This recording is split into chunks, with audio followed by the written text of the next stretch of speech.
ദൈവത്തിന് മഹത്വം. നമ്മുടെ പ്രതിദിന ആഹാരം ഒക്ടോബർ 17. നമ്മുടെ പ്രത്യാശയുടെ നങ്കൂരം. ആ പ്രത്യാശ നമുക്ക് ആത്മാവിൻ്റെ ഒരു നങ്കൂരം തന്നെ.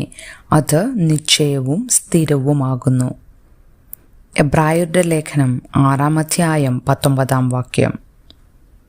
ഒരിടുങ്ങിയ ഇടവഴിയിൽ കാർഡ്ബോർഡ് കഷ്ണങ്ങൾ കൊണ്ട് മറച്ച കൂരയ്ക്ക് കീഴിൽ ഉറങ്ങുന്ന ആളുകളുടെ ചിത്രം ഞാൻ ഉയർത്തിപ്പിടിച്ചു. അവർക്ക് എന്താണ് വേണ്ടത്? ഞാൻ 6ാം ക്ലാസ്സിലെ സൺഡേ സ്കൂൾ ക്ലാസ്സിൽ ചോദിച്ചു. ഭക്ഷണം ആരോ പറഞ്ഞു, പണം മറ്റൊരാൾ പറഞ്ഞു, ഒരു സുരക്ഷിത സ്ഥലം ഒരു കുട്ടി ചിന്താപൂർവം പറഞ്ഞു. അപ്പോൾ ഒരു പെൺകുട്ടി പറഞ്ഞു, പ്രത്യാശ. നല്ല കാര്യങ്ങൾ സംഭവിക്കുമെന്നുള്ള പ്രതീക്ഷയാണ് പ്രത്യാശ. അവൾ വിശുദ്ധീകരിച്ചു. വെല്ലുവിളികൾ കാരണം ജീവിതത്തിൽ നല്ല കാര്യങ്ങൾ പ്രതീക്ഷിക്കാതിരിക്കുക എന്നത് എളുപ്പമായിരിക്കുമ്പോൾ നല്ല കാര്യങ്ങൾ പ്രതീക്ഷിക്കുന്നതിനെക്കുറിച്ച് അവൾ സംസാരിച്ചത് എനിക്ക് രസകരമായി തോന്നി. എന്നിരുന്നാലും എൻ്റെ വിദ്യാർത്ഥികളുടെ കാഴ്ചപ്പാടിനോട് യോജിക്കുന്ന വിധത്തിലാണ് ബൈബിൾ പ്രത്യാശയെക്കുറിച്ച് സംസാരിക്കുന്നത്. നാം ആശിക്കുന്നതിൻ്റെ ഉറപ്പാണ് വിശ്വാസം. യേശുവിൽ വിശ്വസിക്കുന്ന നമുക്ക് നല്ല കാര്യങ്ങൾ സംഭവിക്കുമെന്ന് പ്രതീക്ഷിക്കാൻ കഴിയും.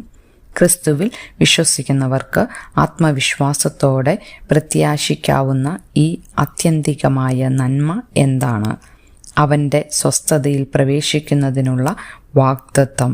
വിശ്വാസികളെ സംബന്ധിച്ചിടത്തോളം ദൈവത്തിൻ്റെ സ്വസ്ഥതയിൽ അവൻ്റെ സമാധാനം, രക്ഷയുടെ ഉറപ്പ്, അവൻ്റെ ശക്തിയിൽ ആശ്രയിക്കാൻ ഭാവിയിലെ സ്വർഗീയ ഭവനത്തിൻ്റെ ഉറപ്പ് എന്നിവ ഉൾപ്പെടുന്നു. പ്രത്യാശ ആവശ്യമുള്ള സമയങ്ങളിൽ നമുക്ക് മുറുകെ പിടിക്കാവുന്ന നമ്മുടെ നങ്കൂരമായതിൻ്റെ കാരണം. ദൈവത്തിൻ്റെ ഉറപ്പും യേശു പ്രദാനം ചെയ്യുന്ന രക്ഷയുമാണ്. ലോകത്തിന് തീർച്ചയായും പ്രത്യാശ ആവശ്യമാണ്. നല്ലതും മോശവുമായ സമയങ്ങളിലെല്ലാം അവനാണ് അവസാന വാക്കെന്നും നമ്മെ പരാജയപ്പെടുത്തുകയില്ലെന്നും ഉള്ള ദൈവത്തിൻ്റെ സത്യവും ഉറപ്പുമുള്ളതുമായ ഉറപ്പാണത്.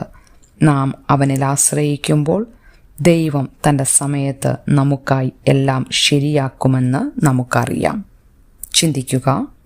ബൈബിൾ നിങ്ങളെ എങ്ങനെ പ്രോത്സാഹിപ്പിക്കുകയും നിങ്ങൾക്ക് പ്രത്യാശയും ആത്മവിശ്വാസവും നൽകുകയും ചെയ്യുന്നു? ഇന്ന് ദൈവത്തിന് നന്ദി പറയാൻ നിങ്ങൾക്ക് കഴിയുന്ന ചില കാര്യങ്ങൾ ഏതൊക്കെയാണ്? ദൈവത്തിന് മഹത്വം.